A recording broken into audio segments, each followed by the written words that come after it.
ಕೊನೆಗೂ ಬಿಜೆಪಿ ಕಚೇರಿಗೆ ಆಗಮಿಸಿದ್ದಾರೆ ಬಿಜೆಪಿ ರೆಬಲ್ಸ್ ನಾಯಕರು. ಬಿಪಿ ಹರೀಶ್, ಮಾಜಿ ಸಂಸದ ಪ್ರತಾಪ್ ಸಿಂಹ ಆಗಮಿಸಿದ್ದಾರೆ. ನೋಡಿ ಅಚ್ಚರಿ ಇದು.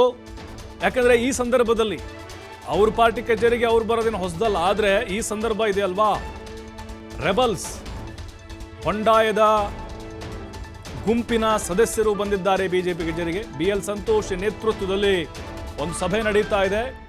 ಆ ಮೀಟಿಂಗ್ ನಲ್ಲಿ ಭಾಗಿಯಾಗಿದ್ದಾರೆ. ಸಂವಿಧಾನದ ಕುರಿತು ನಡೀತಾ ಇರುವಂತಹ ಒಂದು ಸಭೆ, ಅದರಲ್ಲಿ ಭಾಗಿಯಾಗಿದ್ದಾರೆ.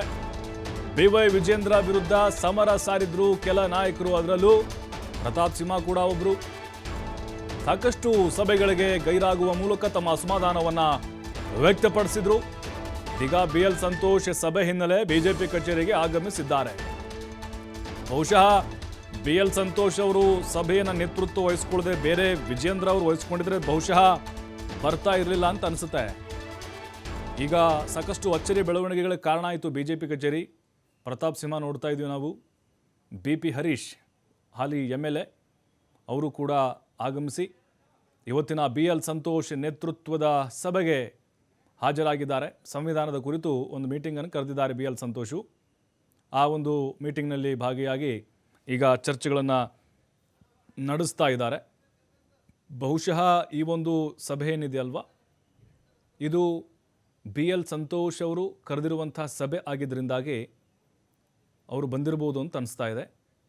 ಜೊತೆಗೆ ಎಲ್ಲವೂ ಶಮನವಾಯ್ತಾ ಅಸಮಾಧಾನ ಅಂದರೆ ಖಂಡಿತವಾಗ್ಲೂ ಇಲ್ಲ, ಅದು ಜೀವಂತ ಇದೆ. ಯತ್ನಾಳ್ ಆ್ಯಂಡ್ ಟೀಮ್ ಈಗ ಡೆಲ್ಲಿಗೇನು ಹೋಗಿದ್ದಾರೆ. ಪ್ರತಾಪ್ ಸಿಂಹ ಅವರು ಮತ್ತು BP ಹರೀಶ್ ಅವರು ಆ ಒಂದು ಟೀಮ್ನಲ್ಲೇ ಗುರುತಿಸಿಕೊಂಡಿದ್ದಾರೆ. ಆದರೆ ಇಲ್ಲಿ ಮುಂದಿನ ನಡೆ ಹೇಗಿರುತ್ತೆ ಈ ನಾಯಕರದು ಅಂತ. ಯಾಕಂತ ಹೇಳಿದ್ರೆ ಈಗ ಏನೇ ಒಂದು ಸಭೆಯನ್ನು ಮಾಡಿದರೂ ಕೂಡ ವಿಜೇಂದ್ರ ಅವರು ಸಭೆ ಕರೆದಾಗ ಪ್ರತಾಪ್ ಸಿಂಹ ಆಗಲಿ BP ಹರೀಶ್ ಆಗಲಿ ಭಿನ್ನರ ಬಣದವ್ರು ಯಾರೂ ಕೂಡ ಬರ್ತಾ ಇರಲಿಲ್ಲ, ಗುರುತಿಸ್ಕೊಳ್ತಾ ಇರಲಿಲ್ಲ, ಅಂತರವನ್ನು ಕಾಯ್ದುಕೊಂಡಿದ್ದರು. ಯತ್ನಾಳ್ ಟೀಮ್ ಜೊತೆ ಬಹಳ ಗುರುತಿಸ್ಕೊಂಡಿದ್ರು ಮತ್ತು ಆ ಸಭೆಗಳಲ್ಲಿ ಹಾಜರಾಗ್ತಾ ಇದ್ದರು.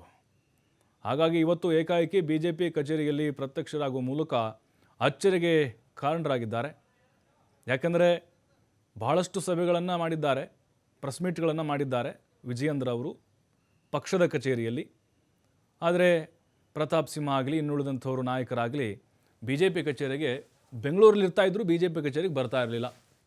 ಯಾಕೆಂದರೆ ಅಲ್ಲಿ ವಿಜೇಂದ್ರ ಬಣದವರು ಇರ್ತಾಯಿದ್ರು ಅನ್ನುವಂಥ ಕಾರಣಕ್ಕೆ.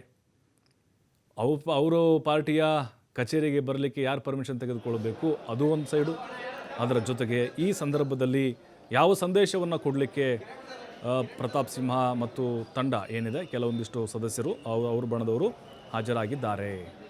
ಅಂದರೆ BL ಸಂತೋಷ್ ಅವರ ಟೀಮ್ ಏನಿದೆ ನೋಡಿ, ಈಗ BJPಯಲ್ಲಿ ಒಂದು 2-3 ಟೀಮ್ಗಳಿದ್ದಾವೆ. ಅದರಲ್ಲಿ BL ಸಂತೋಷ್ ಅವರ ಟೀಮ್ ಕೂಡ ಒಂದು. ಈ ಟೀಮ್ನಲ್ಲಿ ನಾವು ಇದ್ದೇವೆ ಅನ್ನುವಂಥ ಒಂದು ಸಂದೇಶ ಕೊಡಲಿಕ್ಕೆ ಬಂದಿದ್ದಾರೆ, ಹೇಗೆ ಗೊತ್ತಿಲ್ಲ. ಮತ್ತಷ್ಟು ಮಾಹಿತಿ LN ಸ್ವಾಮಿ ನೀಡ್ತಾರೆ. LN ಸ್ವಾಮಿ, ನೋಡ್ತಾ ಇದ್ದೀವಿ ಯತ್ನಾಳ್ ಟೀಮ್ ಸದಸ್ಯರು BJPಯ ಸಭೆಗಳಿಂದ ಅಂತರವನ್ನು ಕಾಯ್ದುಕೊಳ್ತಾ ಇದ್ರು ಮತ್ತು ಕಚೇರಿಗೆ ಬರ್ತಾ ಇರಲಿಲ್ಲ. ಬಟ್ ಈಗ ಸಂತೋಷ್ ಅವರು ಕರೆದ್ರು ಅನ್ನುವಂಥ ನಿಟ್ಟಿನಲ್ಲಿ ಈ ಸಭೆಗೆ ಬಂದಿರಬಹುದಾ? ಇಲ್ಲಿ ಈ ಒಂದು ಸಭೆಯ ಮೂಲಕ ಯಾವ ಸಂದೇಶವನ್ನು ಕೊಡಲಿಕ್ಕೆ ಹೊರಟಿದ್ದಾರೆ ಅನ್ನೋದು ಪ್ರತಾಪ್ ಸಿಂಹ ಆಗಿರ್ಬೋದು, ಇನ್ನುಳಿದಂಥ ಸದಸ್ಯರು. ಪ್ರಭು,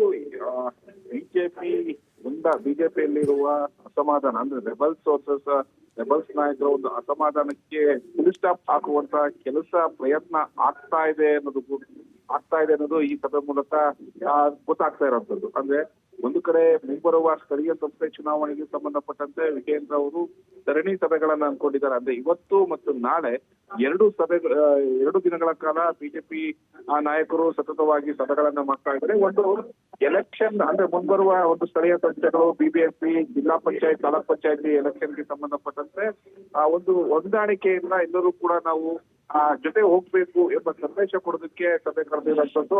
ಇವತ್ತು ಪ್ರಮುಖವಾಗಿ 2-3 ವಿಚಾರಗಳು. ಒಂದು ಕಡೆ ಸಂವಿಧಾನ ದಿನ ಆಚರಣೆ ಮಾಡ್ಲಿಕ್ಕೆ ಅಂದ್ರೆ ಕೇಂದ್ರ ಸಚಿವ ಅಮಿತ್ ಶಾ ಅವರ ಒಂದು ಹೇಳಿಕೆ, ಅಂದ್ರೆ ಏನು ಲೋಕಸಭೆಯಲ್ಲಿ ಅವರು ಒಂದು ಮಾತನಾಡಬೇಕಾದ್ರೆ ಅಂಬೇಡ್ಕರ್ಗೆ ಸಂಬಂಧಪಟ್ಟಂತೆ ಒಂದು ವಿಪಕ್ಷಗಳಿಗೆ ಟೈಮ್ ಕೊಡುವಂತ ಸಂದರ್ಭದಲ್ಲಿ ಆ ಹೇಳಿಕೆ ಕೊಟ್ಟಿದ್ರು. ಆ ಹೇಳಿಕೆಗೆ ಸಂಬಂಧಪಟ್ಟಂತೆ ಸಾಕಷ್ಟು ಡ್ಯಾಮೇಜ್ ಆಗಿದೆ. ಡ್ಯಾಮೇಜ್ಗೆ ಕಂಟ್ರೋಲ್ ಆಗ್ಬೇಕು. ಜೊತೆಗೆ ಈಗಾಗಲೇ ಕಾಂಗ್ರೆಸ್ ನಾಯಕರು ಸೇರಿದಂತೆ ಹಲವು ದಲಿತ ಸಂಘಟನೆಗಳು ರಾಜ್ಯದಲ್ಲಿ ಸಾಕಷ್ಟು ಹೋರಾಟ ಮಾಡ್ತಾ ಇದೆ. ಆ ಹೋರಾಟಕ್ಕೆ ನಾವು ಯಾವ ರೀತಿ ಒಂದು ಟಕ್ಕರ್ ಕೊಡಬೇಕು, ಯಾವ ರೀತಿ ಒಂದು ಸಾಥ್ ಕೊಡಬೇಕು ಅನ್ನೋದು ಕೂಡ ಈಗ ಬಿಜೆಪಿ ನಾಯಕರ ಮುಂದಿರುವಂತಹ ಒಂದು ಸವಾಲು. ಹಾಗಾಗಿ ಈಗಾಗಲೇ ಸಾಕಷ್ಟು ಹೋರಾಟ ಬಿಜೆಪಿ ಕೂಡ ಕಾಂಗ್ರೆಸ್ ನಾಯಕರು ಅಂಬೇಡ್ಕರ್ಗೆ ಮಾಡಿದಂತ ಅವಮಾನಗಳಿಗೆ ವಿಚಾರಕ್ಕೆ ಸಂಬಂಧಪಟ್ಟಂತೆ ಒಂದಷ್ಟು ಜನರ ಮುಂದೆ ಹೋಗಿ ಪ್ರತಿಭಟನೆ ಕೂಡ ಮಾಡ್ತಾ ಇದೆ, ಜನರಿಗೆ ತಿಳಿಸುವಂತ ಕೆಲಸವನ್ನು ಮಾಡ್ತಾ ಇದೆ.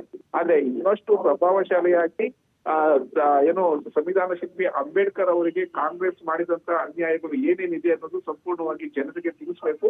ನಾವು ದಲಿತ ವಿರೋಧಿಗಳೆಲ್ಲ ಎಂಬ ಸಂದೇಶವನ್ನು ಸಾರಬೇಕು ಎಂಬ ಹಿನ್ನೆಲೆಯಲ್ಲಿ ಬಿಜೆಪಿ ನಾಯಕರು ಈಗ ಮುಂದಾಗಿರುವಂತದ್ದು. ಹಾಗಾಗಿ ಇವತ್ತು BL ಸಂತೋಷ್ ಅವರ ನೇತೃತ್ವದಲ್ಲಿ ಸಭೆಯನ್ನ ಕರೆಯಲಾಗಿದೆ. ಎಲ್ಲಾ ಜಿಲ್ಲೆಗಳಲ್ಲೂ ಕೂಡ ಸಂವಿಧಾನ ದಿನ ಆಚರಣೆ ಮಾಡಬೇಕು. ಈ ಮೂಲಕ ನಾವು ಅಂಬೇಡ್ಕರ್ ಪರ ಇದ್ದೀವಿ ಎಂಬ ಸಂದೇಶವನ್ನ ಸಾರಬೇಕು. ಜೊತೆಗೆ ವಿಪಕ್ಷ ಏನು ಕಾಂಗ್ರೆಸ್ ನಾಯಕರು ಹಾಗೂ ಇತರ ನಾಯಕರು ಮಾಡ್ತಿರುವಂತಹ ಒಂದು ಅಮಿತ್ ಶಾ ಅವರ ಮೇಲೆ ಏನೋ ಒಂದು ಆರೋಪ ಮಾಡ್ತಾ ಇದ್ದಾರೆ. ಆ ಆರೋಪಕ್ಕೆ ಸಂಬಂಧಪಟ್ಟಂತೆ ನಾವು ಸಮಜಾಯಿಷಿ ಕೊಡಬೇಕು ಎಂಬ ನಿಲುವಿನಿಂದ ಇವತ್ತು BL ಸಂತೋಷ್ ಅವರ ನೇತೃತ್ವದಲ್ಲಿ ಬಿಜೆಪಿ ಕಚೇರಿಯಲ್ಲಿ ಒಂದು ಸಭೆಯನ್ನ ಮಾಡ್ತಾ ಇದ್ದಾರೆ. ಅಂದ್ರೆ ಸಂವಿಧಾನ ದಿನಾಚರಣೆ ಎಲ್ಲಾ ಜಿಲ್ಲೆಗಳಲ್ಲೂ ಮಾಡಬೇಕು. ಆ ಸಂವಿಧಾನಕ್ಕೆ ಸಂಬಂಧಪಟ್ಟಂತೆ ಎಲ್ಲ ಮಾಹಿತಿಯನ್ನ ನಾವು ಆ ಜಿಲ್ಲಾವಾರು ಒಂದು ಅಧ್ಯಯನದ ಮೂಲಕ ಮಾಡಿ ಜನತೆಗೆ ಒಂದು ಸಂದೇಶವನ್ನ ಕೊಡಬೇಕು ಎಂಬ ಹಿನ್ನೆಲೆಯಲ್ಲಿ ಇವತ್ತಿನ ಸಭೆಯನ್ನ ಮಾಡ್ತಾ ಇರೋದು. ವಿಶೇಷ ಅಂದ್ರೆ ಹಲವು ದಿನಗಳಿಂದ ಬಿಜೆಪಿ ಕಾರ್ಯಕ್ರಮಗಳು ಹಾಗೂ ಬಿಜೆಪಿ ನಾಯಕರ ಅಂತರವನ್ನ ಕಾಪಾಡ್ಕೊಳ್ತಿದ್ದಂತಹ ಜೊತೆಗೆ ಯತ್ನಾಳ್ ಶಾಸಕ ಯತ್ನಾಳ್ ಸಿಂಗ್ ನಲ್ಲಿ ಕುಳಿತುಕೊಂಡಿದ್ದಂತಹ ಪ್ರತಾಪ್ ಸಿಂಹ ಹಾಗೂ BP ಹರೀಶ್ ಇಬ್ಬರು ಇವತ್ತು ಬಿಜೆಪಿ ಕಚೇರಿಗೆ ಆಗಮಿಸಿ ಸಭೆಯಲ್ಲಿ ಹಾಜರಾಗಿರೋದು ಕೂಡ ಸಾಕಷ್ಟು ಒಂದು ಕುತೂಹಲ ಮೂಡಿಸ್ತಾ ಇರೋದು. ಯಾಕೆಂದ್ರೆ ಈಗಾಗಲೇ ಬಿಜೆಪಿ ರಾಜ್ಯಾಧ್ಯಕ್ಷ BY ವಿಜಯೇಂದ್ರ ಅವರ ಒಂದು ನೇತೃತ್ವಕ್ಕೆ ಏನು ಸಾಕಷ್ಟು ವಿರೋಧವನ್ನು ವ್ಯಕ್ತಪಡಿಸಿದ್ರು ಹಾಗೂ ಯತ್ನಾಳ್ ಟೀಮ್ ನಲ್ಲಿ ಗುರುತಿಸಿಕೊಂಡು ಈಗಾಗಲೇ ವೋಟ್ ಮೂಲಕ ಸಾಕಷ್ಟು ಹೋರಾಟವನ್ನು ಮಾಡಿತ್ತು. ಈ ಹೋರಾಟದ ಬಗ್ಗೆ ಬಿಜೆಪಿ ಹೈಕಮಾಂಡ್ ಮಟ್ಟದಲ್ಲೂ ಸಾಕಷ್ಟು ಚರ್ಚೆ ಆಗಿತ್ತು. ಒಂದಷ್ಟು ಪರ ವಿರೋಧಗಳು BY ವಿಜಯೇಂದ್ರ ಅವರದ್ದು ಕೂಡ ಯತ್ನಾಳ್ ವಿರುದ್ಧ ಸಾಕಷ್ಟು ಒಂದು ಆಕ್ರೋಶವನ್ನು ವ್ಯಕ್ತಪಡಿಸಿದ್ರು. ಇದಕ್ಕೆ ಎಲ್ಲೋ ಒಂದು ಹೈಕಮಾಂಡ್ ಫುಲ್ ಸ್ಟಾಪ್ ಆಗ್ಬೇಕು ಅಂತ ಮನವಿಯನ್ನ ಕೊಟ್ಟಿದ್ರು. ಈ ಬೆನ್ನಲ್ಲೇ ಇವತ್ತು ಬಿಜೆಪಿ ಕಚೇರಿಯಲ್ಲಿ ನಡೆಸಿರುವಂತಹ ಒಂದು ಸಭೆಗೆ ಆಗಮಿಸಿರುವುದು ಕೂಡ ಸಾಕಷ್ಟು ಕುತೂಹಲವನ್ನು ಮೂಡಿಸ್ತಾ ಇರುವಂತದ್ದು. ಥ್ಯಾಂಕ್ ಯು ಎಲ್ ಎನ್ ಸ್ವಾಮಿ ಮಾಹಿತಿಗಾಗಿ.